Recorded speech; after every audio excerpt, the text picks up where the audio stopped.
नमस्कार दोस्तों। तो आज रक्षा युक्ति या बचाव युक्ति पार्ट 2।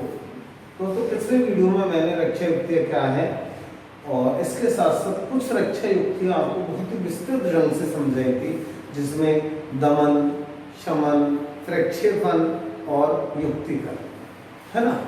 आज उसी क्रम को मैं आगे बढ़ाते हुए बाकी की अप्रत्यक्ष रक्षा युक्तियों को आपको समझा रहा हूँ दोस्तों, उदाहरण सहित। आज की जो रक्षा युक्ति में पहली लाया वो है प्रतिक्रिया निर्माण, या इसी को कहते हैं दोहरा व्यक्तित्व। क्या है प्रतिक्रिया निर्माण, है ना। तो देखो यहीं पर मैंने लिख दिया दोहरा व्यक्तित्व, मतलब एक व्यक्ति द्वारा दो प्रकार का व्यवहार करना, दो प्रकार का व्यक्तित्व दिखाना प्रतिक्रिया निर्माण है।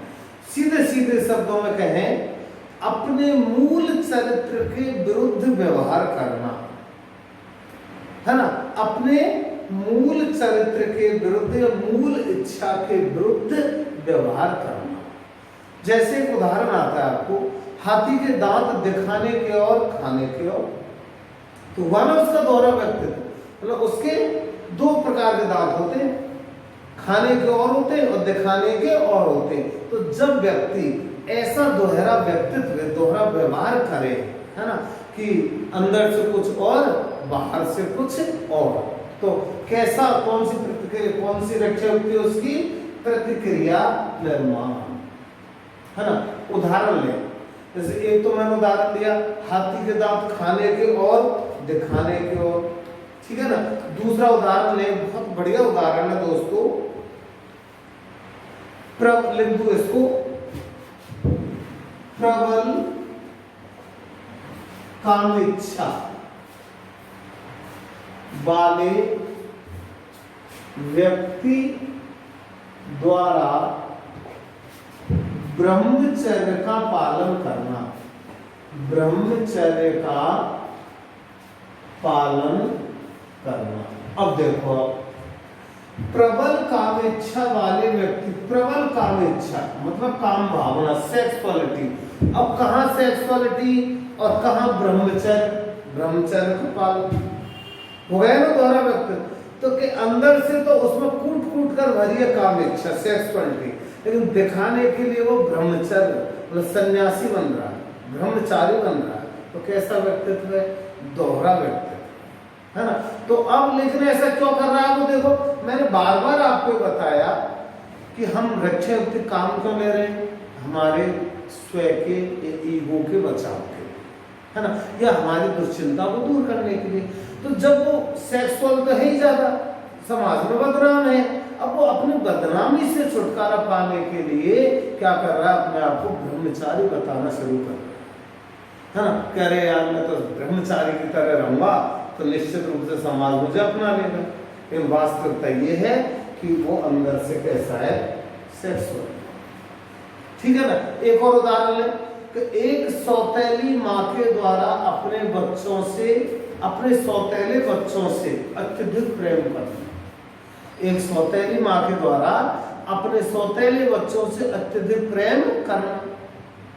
सौतेली माँ है तो मूल इच्छा या मूल भावना तो उसकी क्या, सौतेलापन, लेकिन उसके सौतेलेपन से दूर हटने के लिए वो क्या कर रही है, समाज में दिखाने के लिए अपने बच्चों से, सौतेले बच्चों से बहुत ज्यादा प्रेम दिखा रही है। बाकी घर में उनको पीटती है, लेकिन बाहर जाकर के उनसे बहुत ज्यादा प्रेम करती है। तो कैसा व्यवहार हो गया, दोहरा हो गया। इसी दोहरे व्यक्तित्व को हम क्या कहते हैं, प्रतिक्रिया निर्माण कहते हैं, ठीक है दोस्तों। अब तो उदाहरण भी याद रखना है ना, सौतेली माँ द्वारा अपने सौतेले बच्चों से अत्यधिक प्रेम करना, हाथी के दांत खाने की और दिखाने की और, काम इच्छा वाले व्यक्ति द्वारा ब्रह्मचर्य का पालन, सब किसके उदाहरण है, प्रतिक्रिया निर्माण, ठीक है। अगली युक्ति कौन सी है दोस्तों, दूसरी मैंने लिख दी है यहीं पर, वास्तविकता की अस्वीकृति या अस्वीकरण, है ना। वास्तविकता की अस्वीकृति या अस्वीकरण मतलब सीधा सा इसी से क्लियर हो रहा है कि वास्तविकता को जानबूझ करके नजरअंदाज करना, है ना। वास्तविकता को जानबूझकर नजरअंदाज करना क्या है, अस्वीकरण है। कैसे, अपन एक उदाहरण देते हैं ग्रामीण परिवेश में एक उदाहरण चलता है कि हम जब कटिंग कराने जाते हैं तो जो नाई वाला होता है, कटिंग वाला, उससे मान लो पूछ लिया, अरे मेरे सिर में कितने बाल हैं, तो वो क्या कहता है, आ जाएंगे सामने। मतलब वास्तविकता जो है वो सामने आ जाएगी, लेकिन अब मान लो उसके सामने बाल आए, फिर भी वो क्या कह रहा है, वो कटिंग करवाने वाला ग्राहक कह रही है बाल तो मेरे सिर में थे ही नहीं इतने। तो वास्तविकता क्या स्वीकृत हुई, भाई नाई ने जो बाल काट लिए वो जितने थे वो काट दिए, अब फिर भी वो ग्राहक कह रहा है कि नहीं मेरे सिर में तो इतने बाल थे ही नहीं, मेरे सिर में तो सफेद बाल थे ही नहीं। तो क्या है, वास्तविकता की अस्वीकृति है ना। तो अब देखो एक उदाहरण मैं दे रहा हूं जो एनसीईआरटी किताब में है। एड्स से ग्रस्त व्यक्ति द्वारा, एड्स जो रोग है, एड्स से ग्रस्त व्यक्ति द्वारा ये कहना कि मुझे तो रोग है ही नहीं, तो हुआ ना अस्वीकरण। वास्तविकता तो एक उसे एड्स है, लेकिन वो जानबूझ करके उसे अस्वीकृत कर रहा है। अब क्यों कर रहा है ये समझना है, क्योंकि रक्षा युक्ति काम ले रहे हैं। ऐसा सोचने से उसे संतुष्टि मिलेगी। अगर वो यही सोचता रहे अरे मैं तो एड्स से ग्रस्त हूँ, एड्स से ग्रस्त हूँ, एड्स से ग्रस्त हूँ, तो बहुत जल्दी मर जाएगा। इसलिए हम जीवन में रक्षा युक्तियों के द्वारा संतोष प्राप्त करते हैं। जरूरी है, हमें रक्षा युक्तियां काम लेनी चाहिए और लेनी पड़ती हैं। इसी से हम समायोजन करते हैं और इसी से हम जीवन में आगे बढ़ते हैं, ठीक है ना। तो वास्तविकता की स्वीकृति हो गई, मैंने उदाहरण दिया था। और उदाहरण बहुत बढ़िया सा एक उदाहरण लें कि देखें, बिल्ली को देखकर कबूतर द्वारा आंख बंद कर लेना, आंख बंद कर लेना। बिल्ली को देखकर कबूतर द्वारा आंख बंद कर लेना। अब बात समझे, इसका मतलब हिंदी में आते ही मुहावरे कि कबूतर चुग रहा है, सामने बिल्ली आ गई, बिल्ली उसे दिख रही है, फिर भी उसने आंख बंद करके, और वो कबूतर ये सोच रहा है कि अरे बिल्ली है ही नहीं, है ना, यही हुआ। इसका मतलब क्या है, इसका मतलब हुआ दोस्तों कि वास्तविकता तो है कि बिल्ली है सामने, लेकिन कबूतर उसे जानबूझकर नजरअंदाज कर रहा है। क्यों कर रहा है, क्योंकि उससे संतुष्टि मिल रही है कबूतर को। कैसे मिल रही है कि कबूतर ये जानता है कि मेरा मरना तो निश्चित है, कि बिल्ली आ गई है, मरूंगा, लेकिन क्यों टेंशन करूं, जब तक वो मेरे पास में आएगी तब तक तो मैं चैन से जी लूं। इसलिए वो अस्वीकृत कर रहा है कि नहीं है बिल्ली, और वो जब तक, चाहे वो 2 मिनट के में बिल्ली कबूतर तक पहुंची या 1 मिनट में पहुंची, तो 1 मिनट तो उसने चैन से जी लिया जीवन, कबूतर ने। इसलिए हम इन रक्षा युक्तियों को काम देते हैं, ठीक है। तो वास्तविकता की स्वीकृति हो गई, बिल्ली को देखकर कबूतर द्वारा आंख बंद कर लेना, है ना, या एड्स रोगी द्वारा कह देना कि मुझे रोग है ही नहीं। एक और उदाहरण ले लें, बहुत अच्छा उदाहरण ये भी कि पुत्र की मृत्यु हो जाने पर भी, बहुत अच्छा उदाहरण, पुत्र की मृत्यु हो जाने पर भी मां के द्वारा उसके पालने को झुलाते रहना। पुत्र की मृत्यु हो जाने पर भी मां के द्वारा उसके झूले को झुलाते रहना। क्या है ये, वास्तविकता तो है उसका पुत्र मर गया, लेकिन वो मां है उसकी, वो उसके खाली झूले को, जिस झूले में वो उसका पुत्र सोता था, झूलता था, उसी को झुलाती रहती है और अपने आप को संतुष्ट करती रहती है कि नहीं मेरा पुत्र मरा नहीं है, इस झूले के रूप में जिंदा है। तो इसी से वो मां अपना समय पास कर लेती है। यही समायोजन है जिंदगी का, ठीक है ना। तो ये उदाहरण है इसके अस्वीकरण के या वास्तविकता के अस्वीकृति के। और दोस्तों ये 6 रक्षा युक्तियां मैंने 4 पिछले वीडियो में और 2 इसमें, दमन, शमन, प्रक्षेपण, इसके बाद बताया मैंने युक्तिकरण, फिर प्रतिक्रिया निर्माण और वास्तविकता की अस्वीकृति। 6 रक्षा युक्ति एनसीईआरटी में दी है दोस्तों, इसलिए 6 पर विशेष ध्यान दें, है ना। अगली रक्षा युक्ति लेते हैं हम। अब कुछ जैसे अगली ले लें, कौन सी लेंगे, विस्थापन, है ना। मैंने बताया पिछले वीडियो में मैंने एक बात आपसे बहुत इंपॉर्टेंट बताई थी कि रक्षा युक्तियां बहुत सीधी हैं, बहुत ही मजेदार हैं, इंटरेस्टेड हैं। आपको वीडियो सुनने में, मुझे सुनने में बहुत अच्छा लगेगा, लेकिन एग्जाम की दृष्टि से याद रखना है ना। मैं बहुत ही सरल शब्दों में इनको समझा रहा हूँ, क्योंकि इनमें से क्वेश्चन जरूर आता है और वहां जाकर के गलत भी हो जाता है। गलत क्यों हो जाता है? क्योंकि बहुत ही कम अंतर आता है इन सब युक्तियों में। अब जैसे मैं अगली युक्ति ले रहा हूं, विस्थापन। विस्थापन, डिस्प्लेसमेंट, है ना। अब देखेंगे विस्थापन क्या है। प्रक्षेपण में मैंने प्रक्षेपण आपको समझा दिया। प्रक्षेपण में क्या है? क्या है प्रक्षेपण में? अपनी असफलता को, अपने विचारों को दूसरों पर थोप देना, यही है प्रक्षेपण, है ना। अब विस्थापन में क्या है? देखो, इसमें बस याद रखना, आक्रामक विचार, है ना, उग्र विचार या क्रोध, ये आएगा इसमें। ये पहचान है इसकी, विस्थापन की ये पहचान है। गुस्सा, क्रोध, मतलब अपने आक्रामक विचारों को, अपने उग्र विचारों को या अपने गुस्से को, अब आगे देखें, क्रोध को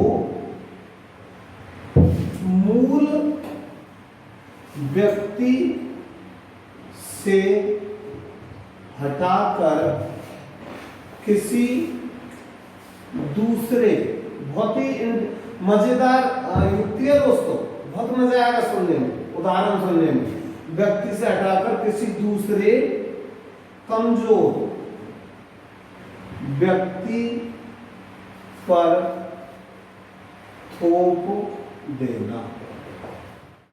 याद रखना, लेकिन अर्थ उदाहरणों से समझना है। आक्रामक विचार, उग्र विचार या क्रोध को या यूं लिखते हैं अपने मूल विचारों को मूल व्यक्ति से हटाकर किसी दूसरे कमजोर व्यक्ति पर थोप देना, ये इसका निचोड़ है। मूल व्यक्ति से हटाकर, इसका मतलब हुआ कि मुझे गुस्सा आया, किसी न किसी कारण से आया, है ना, किसी वस्तु के कारण आया। अब मैंने उस गुस्से को, उस क्रोध को उस व्यक्ति पर तो उतारा नहीं जिसके कारण मुझे क्रोध आया, किसी दूसरे पर उतार दिया जाता, ये विस्थापन कहलाता है। जैसे उदाहरण ले, चलो एक बहुत बढ़िया उदाहरण दे दूं आपको, थोड़ी हंसी भी आ जाएगी आपको। कुम्हार की कुम्हारी पर चली नहीं गधी के कान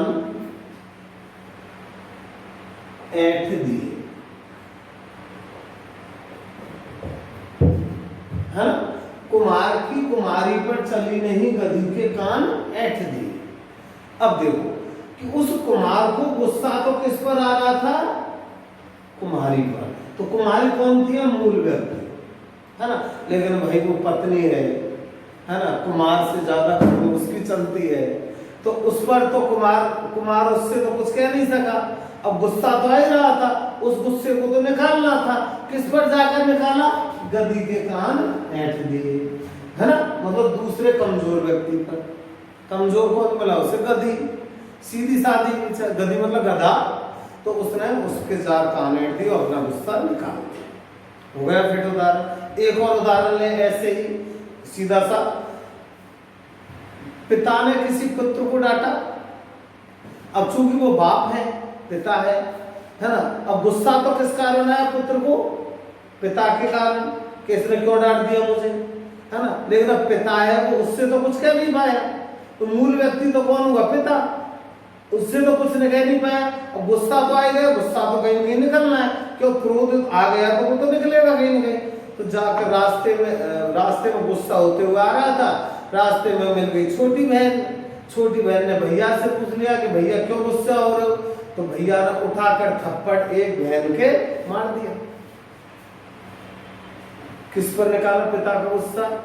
छोटी बहन पर। कमजोर है बेचारी, तो तू संभाले, है ना। तो कौन सा उदाहरण, कौन सी युक्ति हो गई दोस्तों? लेकिन मैं बार बार बता रहा हूं, जरूरी है क्यों जरूरी है? कि देखो यदि उसने थप्पड़ बहन को नहीं दिया होता तो हो सकता है कि वो बड़ा नुकसान कर देता आगे जाकर। इसलिए गुस्से को निकालना या रक्षा युक्ति काम लेना आवश्यक है ना। और एक और उदाहरण ले लें, जो आया हुआ क्वेश्चन आपके एग्जाम में पहले, ऑफिस में अधिकारी द्वारा डांट खाकर आए बाबू अपनी पत्नी को घर आकर डांट देता है। ऑफिस में अधिकारी से डांट खाकर आए बाबू द्वारा घर आकर अपनी पत्नी को डांट देना। गुस्सा किसके कारण था? अधिकारी के कारण। लेकिन चूंकि वो तो अधिकारी है, उससे तो कुछ कह नहीं पाया, तो मूल व्यक्ति तो अधिकारी हुआ, उसका गुस्सा किस पर उतारा आकर? पत्नी। है कमजोर व्यक्ति कौन मिला? उसे पत्नी। तो ऐसे ये आपका अर्थ होगा। आप देखो, आक्रामक विचार क्रोध को मूल व्यक्ति से हटाकर किसी दूसरे कमजोर व्यक्ति पर थोप देना, ये है आपका दोस्तों विस्थापन। है अब याद रखना, प्रक्षेपण में क्या है? अपने मूल विचारों को दूसरे किसी पर भी थोप देना। वहां गुस्सा नहीं है, वहां असफलता है। और यहाँ पर क्या है? अपने गुस्से को किसी दूसरे व्यक्ति पर, कमजोर व्यक्ति पर थोप देना। ठीक है दोस्तों, ये विस्थापन है। अगला देखते हैं विस्थापन के बाद नेक्स्ट युक्ति क्षतिपूर्ति, है ना। अच्छी अच्छी युक्तियां सारी है। अगली युक्ति देखते हैं क्षतिपूर्ति। सीधी सी युक्ति है, बिल्कुल आपके नाम से समझ में आ जाएगी। अभी मैं सारी युक्तियों को बहुत सीधे शब्दों में आपको समझा रहा हूं दोस्तों। क्षतिपूर्ति, क्षतिपूर्ति क्या है? पहले तो इसका अर्थ समझो, है ना। अर्थ है इसका दोस्तों, एक क्षेत्र में मिली असफलता की पूर्ति दूसरे क्षेत्र से कर ले, बस ये क्षेत्र।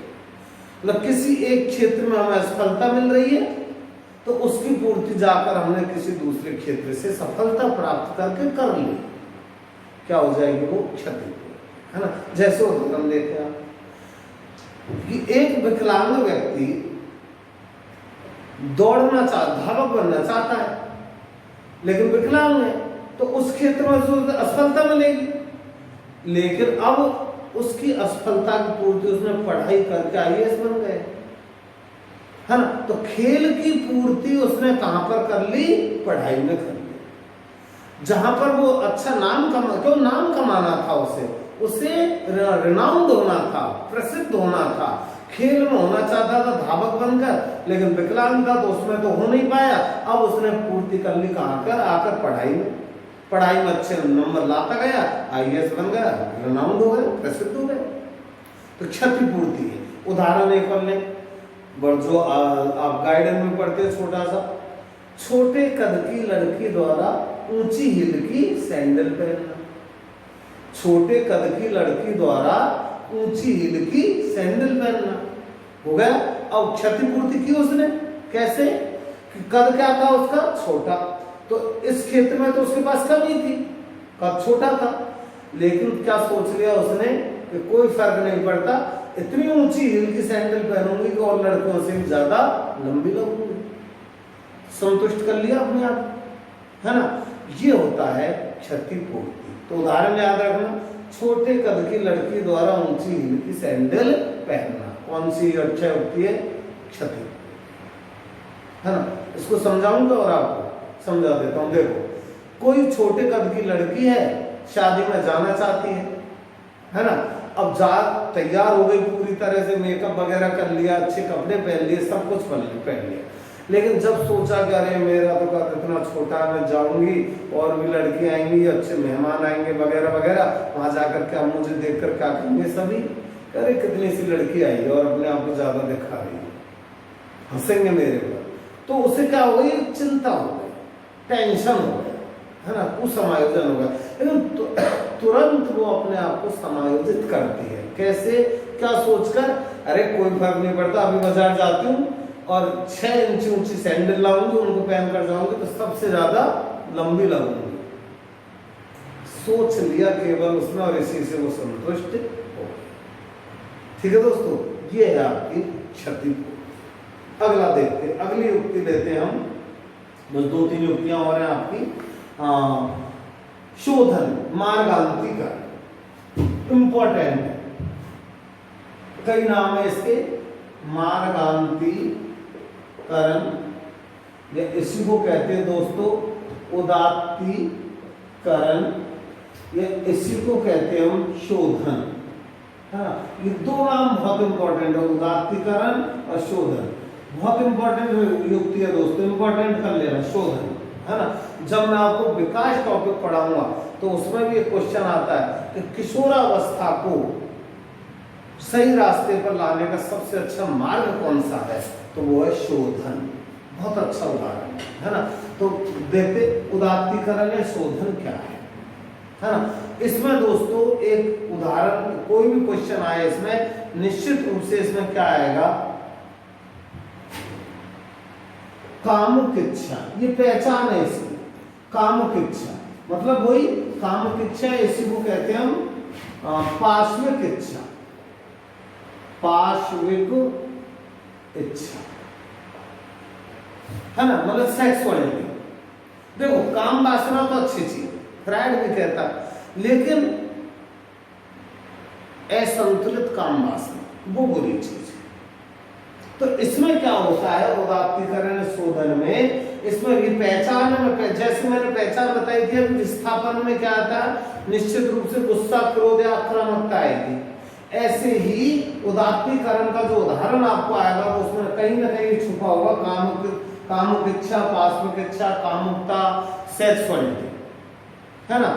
तो अब क्या है कि जिस व्यक्ति में सेक्सुअलिटी ज्यादा होगी वो व्यक्ति बदनाम होगा समाज में, है ना।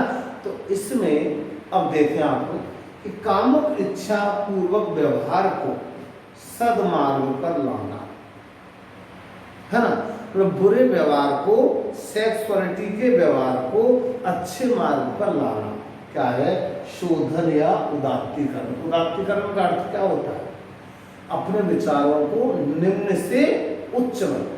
शोधन का क्या अर्थ होता है, अपने विचारों में शुद्धता लाना, अपने विचारों को प्योर कर लेना, शुद्ध कर लेना।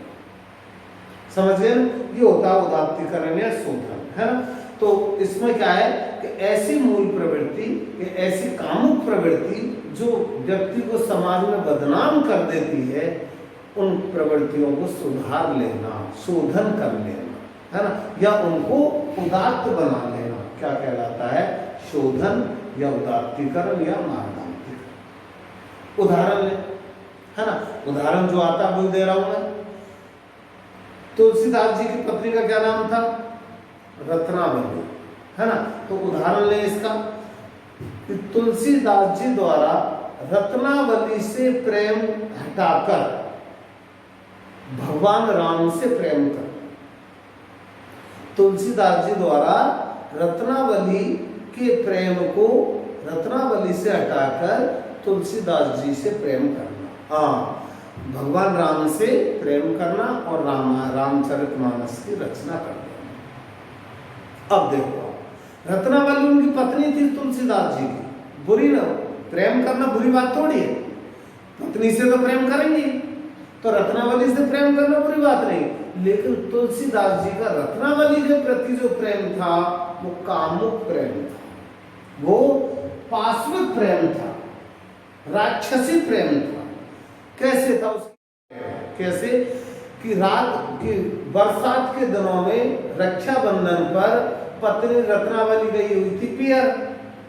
तुलसीदास जी को रात के 12 बजे अंधेरी रात, घनघोर रात, बरसाती रात, तूफानी रात में तुलसीदास जी को रत्नावली की याद आ गई। अब याद क्यों आई, कामुक प्रेम के कारण याद आ गई।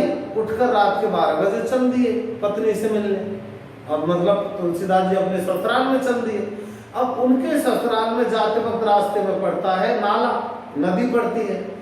अब नदी को उस भयंकर बरसाती रात में पार करना, और उसने तो वो तो चल दिए, अब उस नदी में बह रही थी डेड बॉडी। अब उन्होंने सोचा कि डेड बॉडी में ये नाव है, तो नाव में बैठ गए, वो उस डेड बॉडी पर ही बैठ गए। देखो उनका कितना बड़ा पाश्विक प्रेम था, है ना, मतलब कामुक इच्छा थी। ये है नाव में, नाव समझकर डेड बॉडी पर बैठ गए, नदी को पार कर लिया। महलों में पहुंचे तो महलों के द्वार बंद थे, है ना, ताले लगे हुए थे। रात के 1 बजे ताले लगेंगे, अंधेरी रात में, तो महल की दीवार पर सर्प लटका हुआ था। उन्होंने सोचा कि रस्सी है, रस्सी वो सर्प को पकड़ करके ऊपर चढ़ गए और रत्नावली के कमरे में पहुंच गए। रत्नावली ने देखा कि इतनी घनघोर रात में ये मेरे प्रेम में इतने बंधे हुए हैं, पाशव प्रेम है, तो ये तो पवित्र प्रेम तो है नहीं, पवित्र प्रेम होता तो इंतजार करते दिन होने का, ये तो पाशव प्रेम है। तो उन्होंने तुलसीदास जी को समझाया कि यदि इतने ऐसे प्रेम को यदि मेरे बजाय आप भगवान राम के प्रति दिखाते तो आज तुम मेरी नजरों में गिरते नहीं बल्कि बहुत ज्यादा उठ जाते मतलब उदात्तीकरण हो जाता। तुलसीदास जी उसी दिन रत्नावली को छोड़कर वनवास हो गए और जाकर के उन्होंने रामचरितमानस की रचना कर दी। तो जो तुलसीदास जी रत्नावली के प्रेम में बदनाम हो रहे थे वो आज युगों युगों तक सदनाम हो गए, मतलब उनका नाम हो गया। आज भी इतने 600 वर्ष बाद भी हम उनके द्वारा लिखित रामचरितमानस को पढ़ते हैं। ये है रत्नावली है ना, इसको कहते हैं उदात्तीकरण या शोध। ठीक है दोस्तों, अगली युक्ति देखते हैं हम, अन्यारोपण। अगली युक्ति कौन सी है?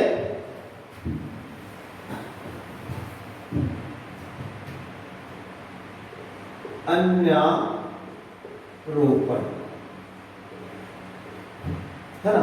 अब देखो ये पहचान बता रहा हूं मैं आपको, मैंने आपको अभी अभी शोधन की पहचान बताई थी कि इसमें पाशव प्रेम आएगा। अब अन्यारोपण, अच्छा प्रेक्षेप विस्थापन में बताया मैंने, क्रोध आएगा है ना, इसमें आएगा दोस्तों प्रेम, पवित्र प्रेम है ना, सकारात्मक प्रेम। ठीक है, या फिर इसमें आएगा सकारात्मक संवेग, क्योंकि प्रेम भी तो संवेग है, क्रोध भी संवेग है। क्रोध तो क्या हुआ? नकारात्मक संवेग, तो नकारात्मक संवेग तो आ गया किसमें? विस्थापन में। और सकारात्मक संवेग जो प्रेम है वो किसमें आएगा? अन्यारोपण। अब देखो ये पहचान होगी, सकारात्मक संवेग है प्रेम है ना। अन्यारोपण मतलब अपने प्रेम को अन्य जगह पर रोपित कर देना है ना, अपने प्रेम को अन्य जगह पर थोप देना। विस्थापन में क्या है? अपने क्रोध को अन्य जगह पर थोप देना। और यहां पर क्या है? अपने प्रेम को अन्य जगह पर थोप देना। ये है अन्यारोपण। तो आप विस्थापन को, प्रक्षेपण को और अन्यारोपण को, तीनों को कड़ी, भाई कड़ी याद रखना। विस्थापन में, प्रक्षेपण में क्या है? अपनी असफलता को दूसरे पर थोप देना है ना। फिर विस्थापन में क्या है? अपने क्रोध को दूसरों पर थोप देना। और अन्यारोपण में क्या है? अपने प्रेम को दूसरों पर थोप देना। अब देखो कैसे, इसका पहले उदाहरण लेते हैं, अर्थ समझ गए। अपने सकारात्मक संवेग प्रेम को दूसरी जगह पर लागू कर देना या थोप देना या दूसरों से प्रेम करने लग जाना है ना। जैसे उदाहरण देंगे, एक उदाहरण दे रहा हूं मैं। प्रेम काके प्रेम में असफल होकर प्रेमी द्वारा पशु पक्षियों से प्रेम करना। प्रेम काके प्रेम में असफल होने पर प्रेमी द्वारा पशु पक्षियों से प्रेम करना। तो देखो प्रेम काके प्रेम में फैल होने पर है ना, प्रेम तो था उसका, पवित्र प्रेम था, किससे करता था? प्रेम का से, किसी लड़की से, लेकिन वहां तो उसे असफलता मिल गई। अब उसे तो प्रेम करना था, किसी से भी करे, क्योंकि पवित्र था, पाशविक नहीं था, पवित्र प्रेम था। प्रेम का लड़की से करता था, लड़की में असफल हो गया तो उसने अपने प्रेम को कहां पर लागू कर दिया? फिर पशु पक्षियों पर। मतलब लड़की की बजाय वो किससे प्रेम करने लग गया? वो लड़का पशु पक्षियों से, प्रकृति से प्रेम करने लग गया। ठीक है, ऐसे ही अपने दूर गए पुत्र के, या यूं कहते हैं अपने विदेश गए पुत्र के पत्रों को चूमना। भाई माँ बाप पे प्रेम करते हैं अपने पुत्र से, अब पुत्र चला गया खाने कमाने विदेश, अब पुत्र से तो वो पुत्र से को तो देख नहीं पाते। तो आजकल तो अगर मोबाइल का जमाना है, एंड्रॉइड का, टीवी का, लाइव का, तो देख लेते, बातें हो जाती है लाइव, लेकिन उस जमाने में तो नहीं थे। तो अब क्या करें, पुत्र से प्रेम है माँ बाप का, अब उससे तो प्रदर्शित कर नहीं पाते, तो क्या करते हैं बूढ़े माँ बाप उसके जो पत्र आते हैं घर पर, उनको देख करके उनकी यादों, उस पत्र को पढ़ करके यादों में जी लेते हैं। मतलब पुत्र के प्रेम को किस पर लागू कर दिया, पत्र पर लागू कर दिया। ये है आपका अन्यारोपण। तो अन्यारोपण की पहचान क्या होगी, प्रेम के सकारात्मक संबंध। ठीक है दोस्तों, और अगली युक्ति लेते हैं हम प्रतिगमन। प्रतिगमन या इसी को कहते हैं प्रत्यागमन। प्रतिगमन या प्रत्यागमन, है ना, प्रतिगमन या प्रत्यागमन। दोस्तों अर्थ देखो इसका, प्रतिगमन का मतलब है पीछे की ओर लौटना, है ना, वापस जाना, या जो कहते हैं भूतकाल की ओर लौटना।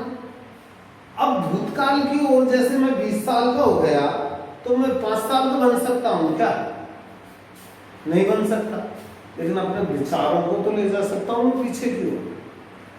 जो हरकतें मैंने 5 साल की आयु में की और आज हो गया 20 साल का, तो आज 20 साल का होने के बावजूद भी मैं 5 साल की हरकतें तो कर सकता हूं। यही प्रत्यागमन है, मतलब अपने विचारों को, प्रत्यागमन का अर्थ क्या है दोस्तों, अपने विचारों को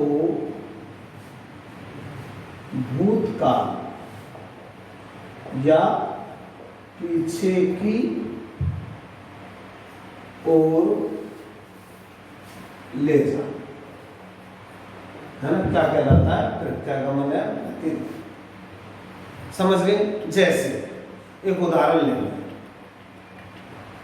जैसे एक उदाहरण ले लें, बढ़िया से उदाहरण दे रहा हूं।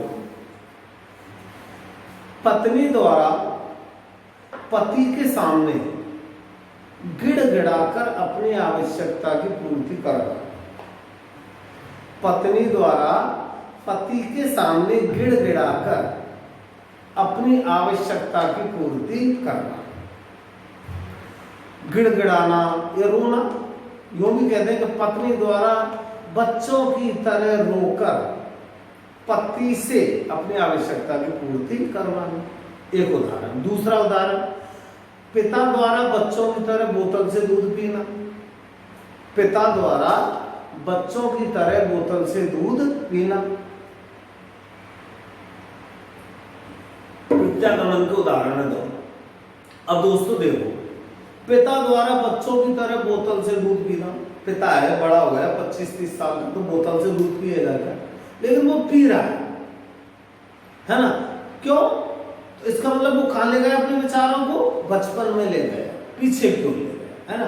पत्नी द्वारा रो करके पूर्ति करवाना, तो पत्नी है, शादी हो गई, 20-25 साल 30 साल की हो गई, रोएगी क्या, वो बच्चों की तरह रोएगी क्या, लेकिन पति के सामने रो रही है, क्यों, क्योंकि अपने आप को वो कहां ले गई, बचपन अवस्था में ले गई। कैसे, देखें, चलो इसको मैं समझा देता हूं आपको कि पत्नी ने पति से कहा कि मुझे एक हार दिला दो, है ना।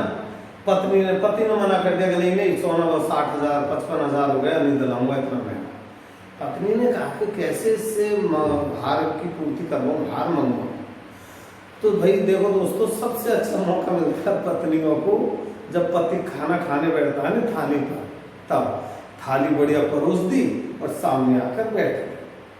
अब खा कैसे खाए, अब पति तो समझ गया कि कोई न कोई दाल में काला है, निश्चित रूप से आज मेरी जेब कटने वाली है, वरना ऐसा कभी नहीं हुआ कि थाली परोस कर और बैठ जाए, रसोई में से आएगी, सरका देगी, थाली को खा ले, होता है ना ऐसा। लेकिन आज कोई न कोई भयंकर कारनामा होने वाला है, बैठ गई। अब वो कह रही है पति से, तो वो हार दिला दो ना, कि नहीं दिलाऊंगा, दिला दो ना, आपका क्या जा रहा है, मना कर दिया नहीं दिलाऊंगा। अब देखो वो कैसे गिड़गिड़ाएगी, क्या सोचकर गिड़गिड़ाएगी, पहले तो ये देखो, क्यों भूतकाल में जाएगी वो। अब वो ये सोच रही है कि जब मैं छोटी अवस्था में थी, बचपन में, तो मैं मेरी आवश्यकता की पूर्ति मेरे माँ बाप से कैसे करवाती थी। उन बातों को याद कर रही है वो, भूतकाल की बातों को। अपने विचारों को कहाँ ले गई वो, पीछे क्यों ले गई, और याद करते, रिमाइंड करती है कैसे कि मैं रोने लग जाती थी जोर जोर से, तो अपने आप को माँ बाप मुझे मेरी जो आवश्यकता की चीज है वो दिला देते। ऐसी आज करूंगी पति के साथ में। तो ये सोच करके वो थाली के सामने बैठ जाती है कि यदि आज इसने नहीं मानी मेरी बात तो ऐसे रोने लग जाऊंगी, गिड़गिड़ाने लग जाऊंगी, तो मजबूरी में आकर के अपने आप हाँ कर देगा। तो कहाँ ले गया दोस्तों, वो कहाँ ले गई, अपने विचारों को भूतकाल में ले गई। ये है आपका प्रत्यागमन या प्रतिगमन, वो याद रखना। ठीक है दोस्तों, ये आपकी रक्षा युक्तियां। और एक रक्षा युक्ति और मैं आपको बता दूं, जो वैसे मैंने बताया था वो प्रत्यक्ष रक्षा युक्ति है, अप्रत्यक्ष नहीं है। ये अप्रत्यक्ष सारे रक्षा युक्तियां मैंने आपको बता दी जितनी भी हैं। और अब मैं एक प्रत्यक्ष रक्षा युक्ति को बता रहा हूँ, वो भी इम्पोर्टेंट है, आती है, लेकिन मैं याद रखना प्रत्यक्ष है। टेबल आपको दे दिए, पलायन, एस्केप, है ना, भागना, पलायन करना। देखो वो क्या है, पलायन करना है ना। तो आप याद रखना, मैं आज समझा यहाँ पर रहा हूँ अप्रत्यक्ष में, लेकिन कैसी युक्ति है वो, प्रत्यक्ष पलायन, है ना। मैं लिख दे रहा हूँ, क्लियर रखना, प्रत्यक्ष रक्षा युक्ति है पलायन। क्या है पलायन? पलायन मीन्स भागना होता है ना। तो इसमें क्या है, व्यक्ति अपने विचारों को बदल देता है, मतलब अपने मूल विचारों से दूर भाग जाता है, पलायन कर जाता है ना। कैसे? जैसे कई बार आपने देखा होगा कि कोई बड़ी समस्या आई, है ना, हमने उसका सामना किया, लेकिन सफलता नहीं हुई, तो हमने उस समस्या को छोड़ दिया, अरे मेरे पर तो नहीं होता। इसका मतलब क्या है, हमने अपने आप का पलायन कर लिया। ठीक है ना। ऐसे व्यक्ति दुनिया में कभी सफल नहीं हो जो पलायन कर जाते हैं। पलायन करना तो डरपोकों का काम, कमजोरों का काम, पलायन तो होना ही नहीं चाहिए। लेकिन कई व्यक्ति पलायन से भी अपने आप की रक्षा करते हैं, अपना बचाव करते हैं, है ना। जैसे उदाहरण दें तो पलायन समझ क्या है, अपने विचारों को मूल समस्या से हटा देना, है ना, भगा ले जाना। क्या है पलायन? जिस कहते हैं ना कि शेर आ गया भाग जाओ, पलायन कर गए। लेकिन यहाँ शेर वाली बात नहीं, यहाँ क्या अपने विचारों से ही पलायन कर जाना। जैसे उदाहरण दे, बढ़िया सा उदाहरण ले, पत्नी की मृत्यु हो जाने पर पति द्वारा सन्यासी बन जाना। पत्नी की मृत्यु हो जाने पर, लड़कियां तो इस वीडियो को देखकर निश्चित रूप से गाली देंगी मुझे, लेकिन क्या करूं, बढ़िया बढ़िया उदाहरण है। पत्नी की मृत्यु हो जाने पर पति द्वारा सन्यासी बन जाना, किसका उदाहरण है, पलायन। कैसे कि पत्नी की मृत्यु हो गई, अब पति की जिम्मे, पति भाई नई उम्र में मृत्यु हो गई, तो वैसे तो सांसारिक जीवन तो ये कहता है कि दूसरी शादी कर ले, है ना, क्योंकि जीवन तो बहुत बड़ा है, आगे बढ़ना है हमें। लेकिन उसने तो क्या सोच लिया, अरे यार कौन समस्या में पड़ेगा, कौन घर गृहस्थी में पड़ेगा, है ना, मस्त संन्यास, साधु बनो, भीख मांगो, ऐश करो और जिंदगी काटो। तो किससे पलायन किया उसने, गृहस्थ जीवन से। गृहस्थ जीवन तो सबसे कठोर जीवन है। बच्चों का पालन पोषण करना, तो समाज का पालन पोषण करना, समाज में स्टेटस बनाना, समाज में सम्मान बनाना, समाज से प्रेम करना, बहुत बातें हैं गृहस्थ जीवन के लिए। इन सारी समस्याओं से झटके में छुटकारा, पलायन कर ले, क्या सोचकर, सन्यासी बनूंगा, साधु बनूंगा, ऐसा करूंगा, है ना, भगवान का नाम लूंगा, जिंदगी कट जाएगी। ये सही बात नहीं है, क्योंकि ये तो उसने, अगर सोचो आप पूरी दुनिया ऐसे करने लग जाए तो संसार कैसे चलेगा। ठीक है दोस्तों, ये पलायन है ना। और थैंक यू। अगर मेरा वीडियो पसंद आए तो इसे सब्सक्राइब करें, लाइक करें, शेयर करें, और दोस्तों ज़्यादा से ज़्यादा मुझे कमेंट्स दें, है, जैसे भी थम्स अप दें, ताकि मुझे भी मोटिवेशन मिले। और दोस्तों मैंने बता दिया कि जो भी डाउट है मुझे मेरे फ़ोन से बात करके या मुझे व्हाट्सएप पर शेयर करके आपसे डाउट क्लियर करें दोस्तों। और मैंने ये भी ध्यान रखें कि मेरे वीडियो देखने के बाद जो मैं आपको पीडीएफ भेजता हूँ उस पीडीएफ को आप साथ में जरूर, क्योंकि साइकोलॉजी कहते हैं कि एक ही चीज को 3 बार कम से कम पढ़ें, है ना। तो मेरे सारे वीडियोस के पीडीएफ मतलब नोट्स आपको मेरे टेलीग्राम चैनल पर अवेलेबल है। आप टेलीग्राम चैनल यदि आपने डाउनलोड नहीं किया है तो टेलीग्राम चैनल डाउनलोड करें और उस पर मेरे सारे वीडियोस आपको मिलेंगे। उसी पर मेरा आपको गूगल फॉर्म पर जो मैं आपको हर वीडियो का एक टेस्ट पेपर लेता हूं, उस टेस्ट पेपर को सॉल्व करें। और टेस्ट पेपर जब भी सॉल्व करें प्लीज वीडियो अच्छे से देखें, समझें और उसके बाद नोट्स पढ़ें, फिर टेस्ट पेपर सॉल्व करें, है ना। टेलीग्राम लिंक मेरे डिस्क्रिप्शन में मिल जाएगी, उसको आप लिंक कर लें, क्लिक कर लें, ताकि आपको वीडियोज के पीडीएफ और मेरा गूगल फॉर्म जो है टेस्ट पेपर ध्यान रखना, टेस्ट पेपर में हर वीडियोस का डालता हूँ। आप कितने पानी में हो, कितनी तैयारी कर रहे हो, ये आपको तुरंत पता लग जाएगा। Thank you.